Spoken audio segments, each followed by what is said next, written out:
昨天又见，今天又见，我们天天相见。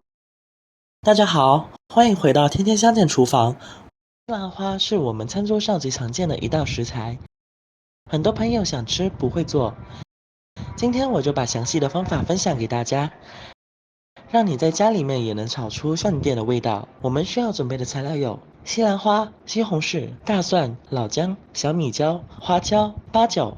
首先我们准备一颗鲜嫩的西兰花。挑选西兰花的时候，我们一定要挑选这种带有绿色叶子的，这种西兰花才更加的新鲜。我们用刀把西兰花的花朵全部切下来，中间的硬心我们也不要直接扔了，可以用来炒肉吃，也非常的美味。接下来我们再来改下刀，像视频中这样切到西兰花的2/3的部位，然后用手稍微的掰一下，这样切出来的西兰花就没有什么碎末。西兰花我们也不要切太小，全部处理成视频中这样就差不多了。把处理好的西兰花放在提前准备好的大盆中。西兰花结构比较复杂，如果用清水直接清洗的话，很难清洗干净。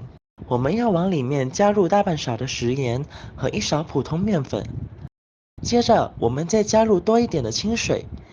西兰花的里面难免有一些虫卵或者是细菌，食盐有消毒杀菌的作用，面粉有很强的吸附性。充分的翻拌均匀，浸泡10分钟左右。接下来我们再准备一个清洗干净的西红柿。首先把西红柿改下刀，像视频中这样，大约切成0.5公分左右的厚片，我们千万不能切断。然后再转过来切成0.5公分左右的小条，同样我们也不要切断。全部切好以后，我们再立起来，再把西红柿切成稍微细一点的西红柿丁。这里我们尽量切均匀一些，这样也方便成熟，也方便入味。全部切成视频中这样就差不多了。把切好的西红柿放在提前准备好的盘中备用。接着我们再准备几粒去皮的大蒜，切成蒜末。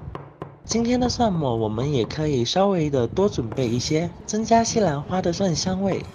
全部切好以后放在准备好的小碗中。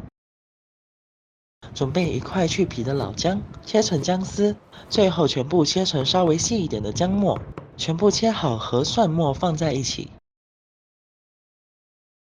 接着准备几个小米椒，切成小圈，全部切好以后和姜末放在一起。时间差不多了，现在的西兰花也已经浸泡好了，我们稍微的清洗一下。把西兰花清洗完第1遍之后就捞出来，放在干净的清水中再次淘洗2到3遍，有条件的也可以放在流动的清水下冲洗，把表面的一些面粉和杂质全部淘洗干净。经过这样清洗之后，我们吃着也更加的放心。把洗好的西兰花放在准备好的竹筛或漏篮里面，控干水分备用。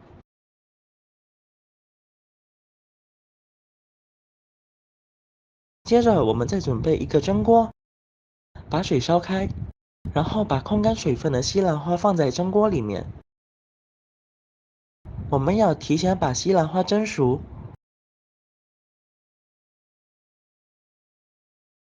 然后往西兰花里面加入少量的食用油，这样可以防止西兰花变色，也可以锁住西兰花的营养不流失。筷子充分的翻拌均匀，使每一朵西兰花都能裹上食用油。接着扣上锅盖，大约蒸3分钟就可以了。利用这段时间，我们再简单的调个料汁，空碗中加入大半勺的食盐和小半勺的鸡精，然后再加入少量的白糖，接着再加入小半勺的生抽酱油，最后加入小半勺的玉米淀粉，然后加入小半碗的清水。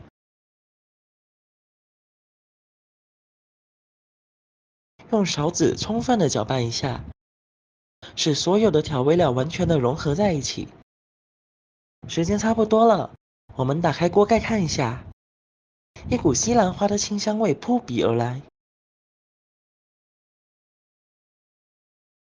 我们把蒸好的西兰花全部取出来，放在准备好的碗中备用。锅加入少量的食用油，油温烧热以后，下入切好的西红柿。我们要提前把西红柿炒出一下，我们要把西红柿炒出汤汁，这个过程非常的关键，我们一定要稍微的多炒一会儿，大约翻炒2分钟左右。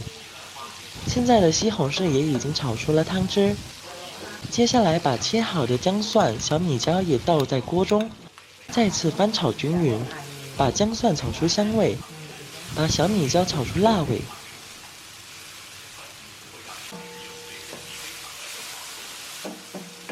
接下来把准备好的西兰花也倒在锅中，这里我们充分的翻炒均匀，西兰花表面的水分炒干。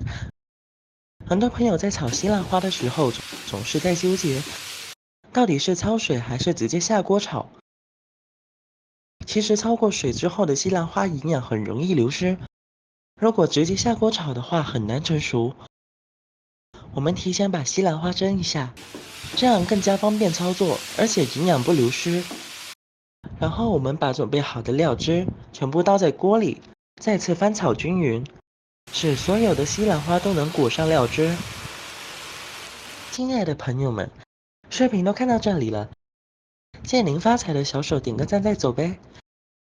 您的每一个点赞留言，都是我前进最大的动力。非常感谢您的支持与鼓励。西兰花经过蒸制以后，大约有70%熟了，所以我们炒制的时间也不需要太长，炒制成视频中这样就可以出锅装盘了。一道营养又美味的西兰花炒西红柿就这样做好了，是不是非常的简单？如果你也喜欢，就赶紧收藏起来，做给自己的家人尝试一下，肯定不会让您失望的。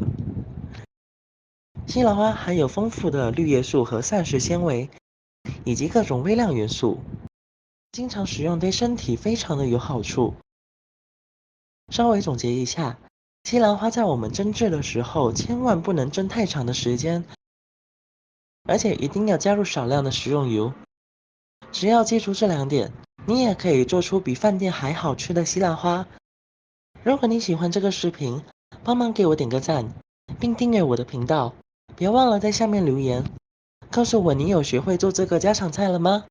下个视频中，我将会带来更多的家常菜。谢谢您的观看，我们下个视频见。